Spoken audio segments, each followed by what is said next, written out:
Hello everyone, আমার একটি নতুন ব্লগে আপনাদের অনেক অনেক স্বাগত জানাই। আজ রবিবার 4 আগস্ট সকাল সকাল ব্যাগপত্র গুছিয়ে নিজেরা রেডি হয়ে বেরিয়ে পড়েছি অন্য রাজ্যে যাওয়ার উদ্দেশ্যে।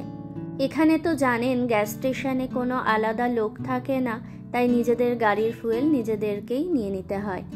এখন সকাল 9টা মতো বাজছে, বাইরে প্রচণ্ড রোদের তাপ। পাশেই আমাদের একটা বাড়ির দিকে নজর পড়েছে, যার বাগানটা ভীষণ সুন্দর। বাগানের এক কোণে ছোট্ট একটা ফাউন্টেন, যেখানে অঝরে জল পড়ে আছে, আর চারপাশের গাছগুলো দেখুন কি সুন্দর কাটিং করা আছে। ঠিক যেন মনে হচ্ছে ছোটখাটো একটা পার্কে ঘুরতে চলে এসেছি।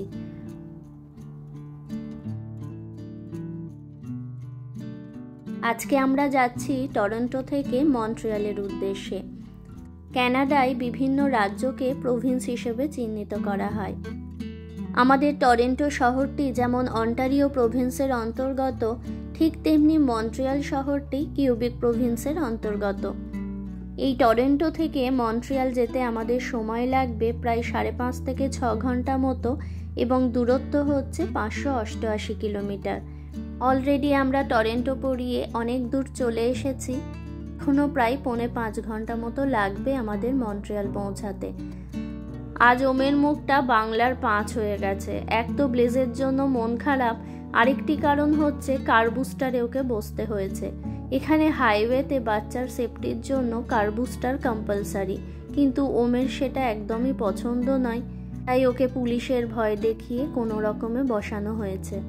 আর এই গাড়িগুলোতে দেখুন,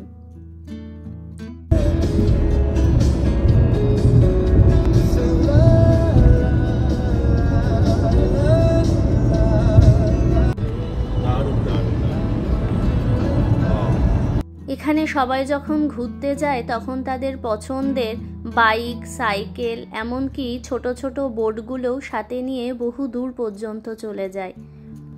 আর এই সামনের সাদা যে গাড়িটি দেখতে পাচ্ছেন, এটিকে এখানে বলা হয় ক্যারাভিনেট।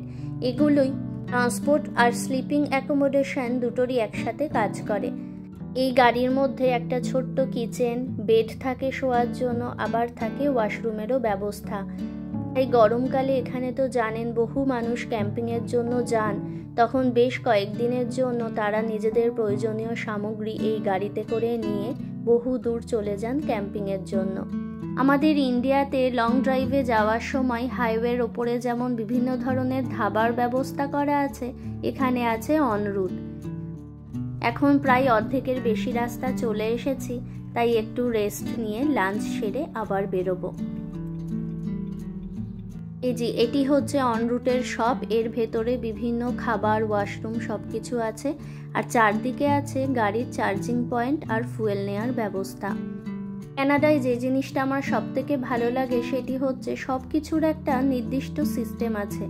দেখুন, সামান্য একটা কোল্ড ড্রিঙ্কস নিচ্ছি, তাতেও কি সুন্দর তার ব্যবস্থা। এখানে রো হিসেবে সিলেক্ট করতে হচ্ছে কোন ড্রিঙ্কসটা আপনি নেবেন, পেমেন্ট এখানে করে দিতে হচ্ছে, সাথে সাথে ওখান থেকে ডাইরেক্ট কোল্ড ড্রিঙ্কসটা বা জলটা এখানে চলে আসছে। এই অনরুটের সাথেই কি সুন্দর টেবিল চেয়ার পাতা ছোট্ট একটা পার্ক আছে, যেখানে রেস্ট নিয়ে সবাই মুক্ত আকাশে নিজেদের লাঞ্চটি সেরে ফেলছে। সকালে যতটা রোদ মাথায় করে বেরিয়েছিলাম, এখন এইখানে দেখছি ততটাই সুন্দর আবহাওয়া। পুরো মেঘলা আকাশ আর সাথে ঠান্ডা ঠান্ডা হাওয়া। লাঞ্চ সেরে এইদিকে ওম তার গল্পের বই পড়ছে, আর আমরা গল্প করতে করতে আর গান শুনতে শুনতে চললাম বাকি রাস্তার উদ্দেশ্যে। এই রাস্তাটা দেখুন কি সুন্দর, দুদিকে ছোট ছোট পাহাড়।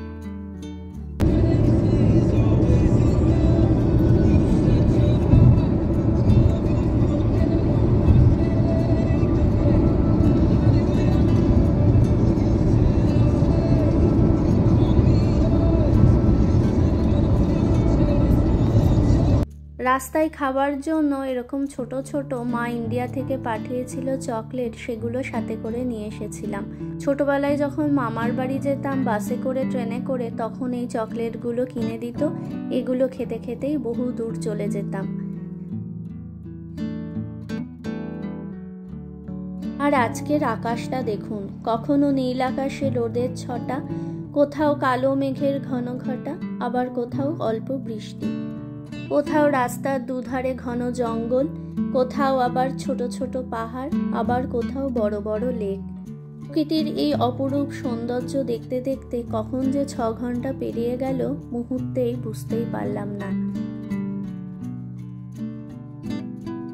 এখন কর্মসূত্রে প্রায়ই সৌমিককে মন্ট্রিয়ালে আসতে হয়। প্রত্যেকবারই আমাদের সাথে নিয়ে আসার কথা ভাবে, কিন্তু আমরা ঠিক করেছিলাম গরমের ছুটি পড়লে তখনই আমরা বেশ অনেক দিনের জন্য গিয়ে ঘুরে আসব। ফাইনালি আজকের সেই দিনটি এসে পৌঁছালো। সৌমিকের প্রায় 4 মাসের দীর্ঘ অপেক্ষা আজকে শেষ হলো। এখন আমরা যেখানে যাচ্ছি, অর্থাৎ যেখানে আমাদের হোটেল বুক করা আছে, সেই জায়গাটা হচ্ছে মন্ট্রিয়াল ডাউনটাউন। যে কোনো শহরের ব্যস্ততম জায়গাকে কানাডায় ডাউনটাউন হিসেবে চিহ্নিত করা হয়। ডাউনটাউন মানেই হচ্ছে বিভিন্ন কর্পোরেট অফিস, বিভিন্ন ইউনিভার্সিটি, বিভিন্ন হোটেল এবং তাকে কেন্দ্র করে বিভিন্ন মল ও পর্যটন কেন্দ্র। চলুন, গল্প করতে করতে অলরেডি আমরা হোটেলে চলে এসেছি। হোটেলের ভেতরে ঢুকে আপনাদের একবার এখানকার হোটেলগুলো কেমন হয়, তার ভেতরে কি কি সুবিধা পাওয়া যায় সেগুলো একবার দেখায়। এখানকার হোটেলগুলোর বেসমেন্টে আছে পার্কিংয়ের খুব সুন্দর ব্যবস্থা। হোটেলে ঢুকতেই বাঁ দিকে আছে একটা ছোট্ট এটিএম মেশিন। তার পাশেই আছে এখানকার কর্মরত স্টাফদের জন্য ওয়াশরুম আর রেস্টরুম। মধ্যেখানে বেশ কিছু সোফা রাখা আছে বসার জন্য। বাঁ দিকে আছে এলিভেটর আর ডান দিকে আছে রিসেপশন, যেখান থেকে সৌমিক রুমে যাওয়ার কিগুলো কালেক্ট করে নিচ্ছে। এই ওপরের যে ফার্স্ট ফ্লোরটা দেখা যাচ্ছে, এখানে যাওয়ার খুব সুন্দর একটা সিঁড়ি আছে, পরে দেখাচ্ছি আপনাদের। ওম যে রুমটায় দাঁড়িয়ে আছে এখন, ওইটা হচ্ছে মাইক্রোওভেন রুম। ওখানে চিপস, কুকিজ এইসবও পাওয়া যাচ্ছে। আর এই জায়গাটা হচ্ছে ডাইনিং স্পেস। এখানেও আপনি ব্রেকফাস্ট, লাঞ্চ, ডিনার সব কিছুই করতে পারেন, তবে সেগুলো হোটেল ভাড়ার সাথে ইনক্লুডেড না। আর এই ডোরটা হচ্ছে আরেকটা এন্ট্রান্সের দরজা। ডান দিকেও বেশ কিছু সোফা কাম বেড রাখা আছে। আর এই যে এই সিঁড়িটার কথা বলছিলাম, এই সিঁড়ি দিয়ে ফার্স্ট ফ্লোর অবধি যাওয়া যায়। ঢুকতে গিয়ে বুঝতেই পেরেছিলেন এটা একটি হাই রাইজ বিল্ডিং, তাই শুধু ফার্স্ট ফ্লোর যাওয়ার জন্যই সিঁড়ি আছে, বাকি ফ্লোর যেতে গেলে এলিভেটরেরই সাহায্য নিতে হবে। এই লং উইকেন্ড বলে কোনো হোটেলই এখন ফাঁকা নেই। আমরা পরশুই ঠিক করেছি আসবো বলে, পরশু রাত্রিরেই সৌমিক এই হোটেলটা বুক করে নিয়েছিল, কিন্তু তাতেও রুম অ্যাভেলেবেল ছিল না। তো সৌমিক যেহেতু অনেক দিন ধরে এখানে থাকে, তো ওর কাছে প্ল্যাটিনাম মেম্বারশিপ কার্ড থাকার জন্যই একমাত্র আজকে আমরা রুমটা পেলাম। তাই সব কিছু কাগজপত্র রেডি করতে বেশ খানিকটা সময় লেগে গেল। এবার আমাদের রুমটা আপনাদের একটু ঘুরিয়ে দেখায়। প্রথমেই ডান দিকে একটা আয়না ছিল, আর তার বাঁ দিকেই আছে আয়রন করার জন্য আয়রন আর তার স্ট্যান্ড। আর এখানে একটা লকারের ব্যবস্থা আছে, আর প্রয়োজনীয় জিনিস লকারে রাখার হলে লক করে রেখে যেতে পারেন। এখানে দুটো সেপারেটেড বেড আছে কুইন সাইজের, আর আছে দুটো সাইড টেবিল। ডান দিকে আছে টিভি, তার নিচে ওয়ার্ড্রপ, আর পাশেই আছে একটা বড় ওয়ার্ক স্টেশন।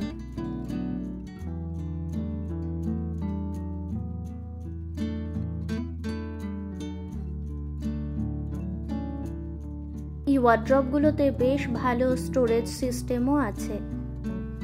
এখানকার সাইড টেবিলে জানেন ওয়েক কল সিস্টেম আছে, মানে ধরুন যারা হোটেলে একা থাকে, সকালে ঘুম থেকে উঠতে পারে না, তাদেরকে ওই ল্যান্ডফোনে ফোন করে ঘুম থেকে উঠিয়ে দেওয়া হবে নির্দিষ্ট সময়ে। এখানে ডাইনিং টেবিলের কর্নারে দুটো গ্লাস আর আইস রাখার জন্য খুব সুন্দর একটা বাস্কেট রাখা আছে। এই গোটা রুমটার মধ্যে একটা জিনিস আমি লক্ষ্য করে দেখলাম, ওয়ালে কোনো প্লাগ পয়েন্ট নেই। আর সাইড টেবিলগুলোতে যতগুলোই টেবিল ল্যাম্প আছে সবগুলোতে একটা করে চার্জার পয়েন্ট করে দেয়া আছে। এখানে আছে কফি মেকার। এবার আপনাদের বাইরেটা একটু দেখায়। আমাদের এই হোটেলটার সামনেই হচ্ছে কনকর্ডিয়া ইউনিভার্সিটি, আর এর চারিপাশে যত বিল্ডিংগুলো দেখতে পাচ্ছেন এগুলো ওই ইউনিভার্সিটিরই ডিপার্টমেন্টাল বিল্ডিং। আর মেরুন কালারের যে বিল্ডিংগুলো দেখতে পাচ্ছেন ওগুলো হচ্ছে এই ইউনিভার্সিটিতে থাকা স্টুডেন্টদের হোস্টেল। আর একদম পেছনে দূরে দেখতে পাচ্ছেন কি সুন্দর পাহাড়। বহু দিন পর এরকম হোটেলের রুম থেকে পাহাড় দেখতে পেলাম।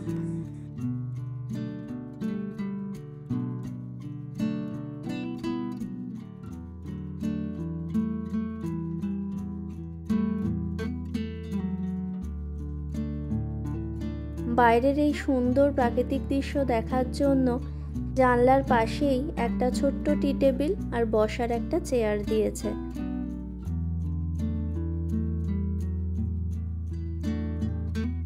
এবার একটু ওয়াশরুমটা দেখাই।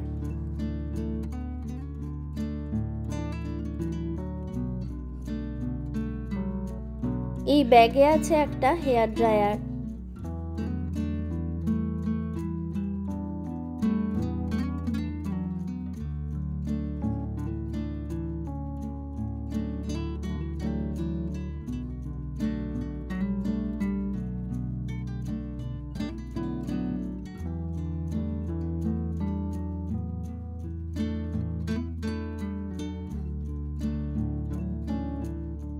ওম এখানকার বাইরের তেমন কিছু খেতে পারবে কি পারবে না তার জন্য কালকে ইন্ডিয়া মার্কেট থেকে বেশ কিছু রেডিমেড ফুড কিনে এনেছিলাম, সেইগুলো এসেই ফ্রিজে রেখে দিচ্ছি।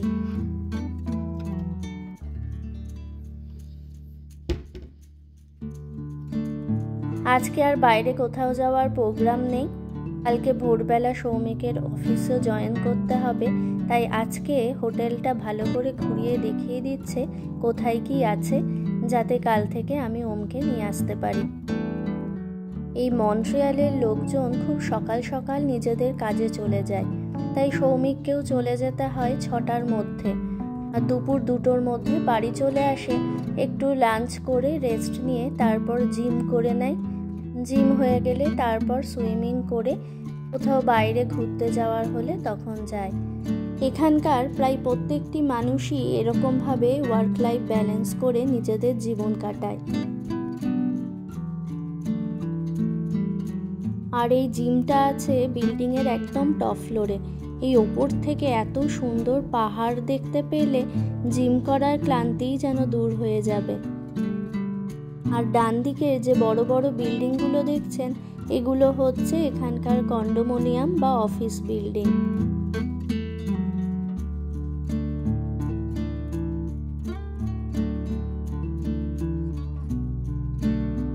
এইদিকে এখন ওরা সুইমিং করছে, করুক, আমি একবার বাইরেটা দেখে আসি।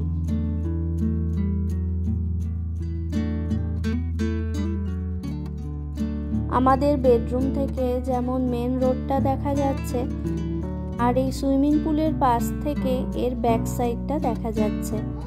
সে অ্যাপার্টমেন্টগুলোর রুফে কি সুন্দর দেখুন, ছোট ছোট রেস্টুরেন্ট টাইপের আছে, সবাই ছাদে বসেই ডিনার করছে। আর এই দিকটা থেকে দেখা যাচ্ছে এখানকার সব থেকে বড় লেক।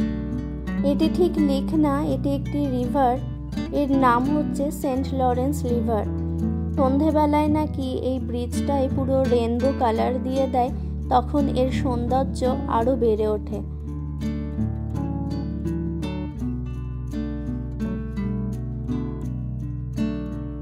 এই কিউবেক প্রভিন্সের বেশিরভাগ মানুষই ফ্রেঞ্চে কথা বলে।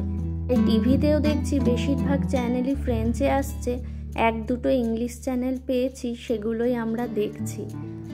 এখন প্রায় রাত 9:30 বাজছে, ডিনার সেরে শুতে আসবো, তখন মনে হলো বাইরে রাত্রির বেলাটা কেমন লাগছে একবার দেখি। আজকের এই বাইরের সৌন্দর্য দেখাতে দেখাতেই ভিডিওটি এখানেই শেষ করছি। আজকের ভিডিওটি কেমন লাগলো অবশ্যই কমেন্ট করে জানাবেন। ভালো লাগলে লাইক, কমেন্ট ও সাবস্ক্রাইব করে আমার পাশে থাকবেন। সুস্থ থাকবেন, ভালো থাকবেন, সাবধানে থাকবেন। দেখা হবে নেক্সট ব্লগে খুব তাড়াতাড়ি।